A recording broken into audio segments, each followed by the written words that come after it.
Good morning, students. Today we will discuss next important topic prescribed into your syllabus by Punjab University Chandigarh. The topic which we are going to discuss today is types of listening. So let's begin with our today's topic, types of listening. There are three main types of listening, students. Very first one is active listening. The listener gives verbal or non-verbal feedback by asking questions or by paraphrasing what the speaker said. So, in this type of listening, that is active listening, in this type of listening, the listener gives verbal or non-verbal feedback. How he gives his feedback? By asking questions or by paraphrasing what the speaker said. Paraphrasing means by making main points from the information provided by the speaker. In this situation, the listener uses his other senses to go beyond the words spoken. In this type of listening, the listener uses his other senses to go beyond the words which are spoken by the speaker. Hearing alone does not provide enough information. It is about understanding the speaker's point of view without necessarily agreeing with it. In active listening, the listener does not try to be agree with the he doesn't try to be agree with what the speaker has said.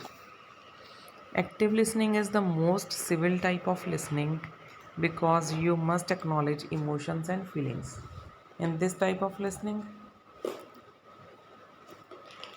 a person or the listener must took into account uh, he must take into account the emotions and feelings of the speaker. Active listening is used to ensure a mutual understanding. In fact, in a conversation, the interlocutor is rarely fully committed.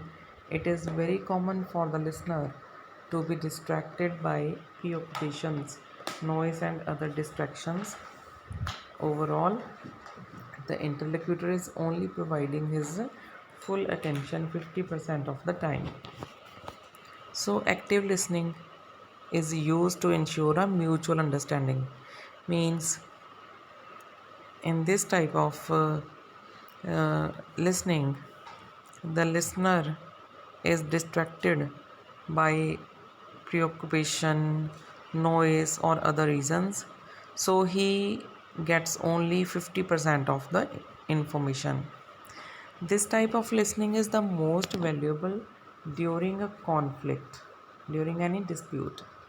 When a conflict occurs, we concentrate on our arguments and how we will respond instead of listening to the speaker. This means that we are unable to effectively comprehend the speaker's message. So, in this type of listening, this type of listening is most important or valuable during any dispute or conflict. This means that we are unable to effectively comprehend. Comprehend means to understand the speaker's message. When there is any conflict in the information, we do not we are unable to understand the message provided by the speaker. Active listening does not mean we have to agree with the speaker, simply understand what they are trying to convey. So, active listening does not only mean that we have to agree with the speaker, what he says, we have to agree with him or her.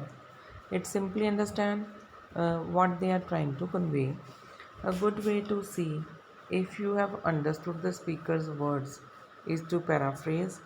This way, misunderstandings can be detected and solved quickly.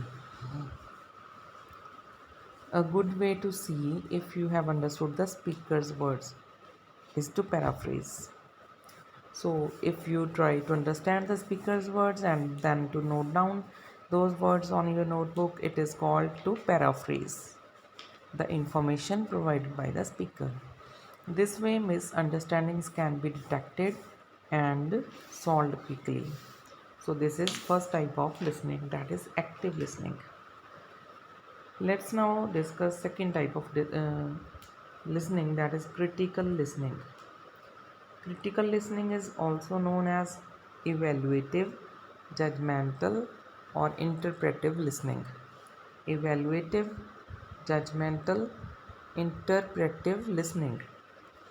The main goal of this type of listening is to evaluate the message with logic while analyzing the different arguments provided by the speaker. Main goal of this type of listening is to evaluate the message provided by the speaker. It requires some analysis, judgment, and critical thinking.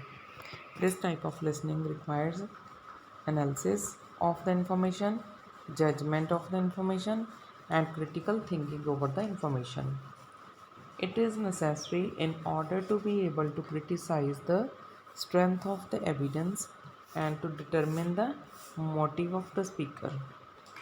However, critical listening is not an easy task to accomplish because it is needed to absorb and evaluate the information together. So, critical listening is not an easy task to accomplish because it needs from us to absorb into the information and then evaluate the information.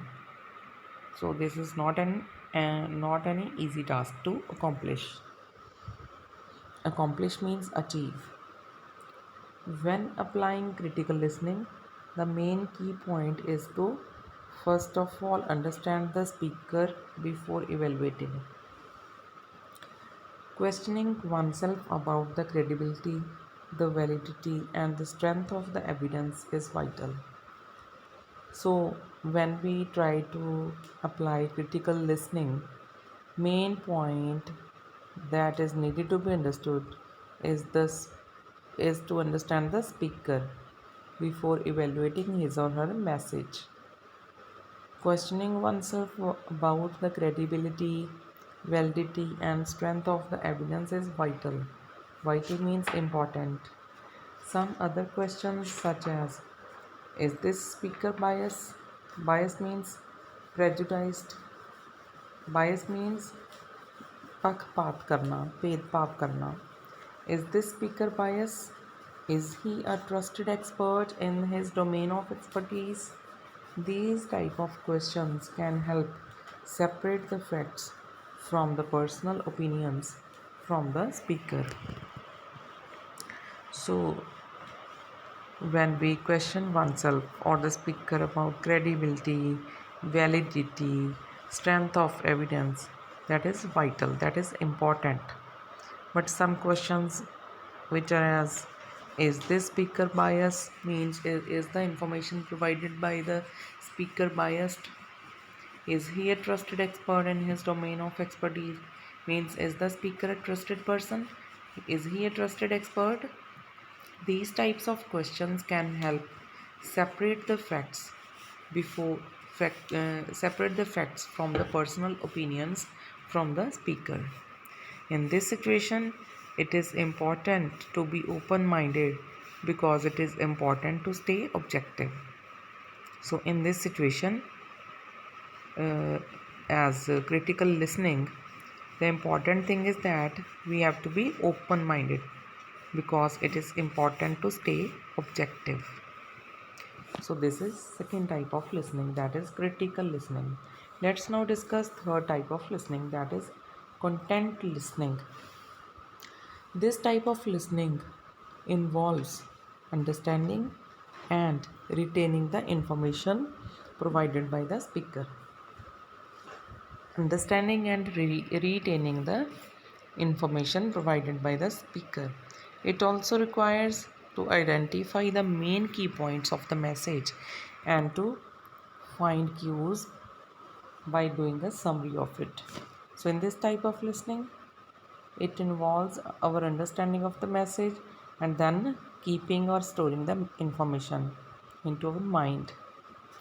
It also requires to identify the main key points of the message and to find cues by doing a summary of it. Moreover, it is important to understand different sounds and tones provided by the speaker. However, some other factors need to be taken under consideration, such as phonology, vocabulary, grammar, general discourse, and informational discourse. All these things are needed to be taken into account. To effectively apply content listening, it is needed once again identify the main idea or the key points of the message.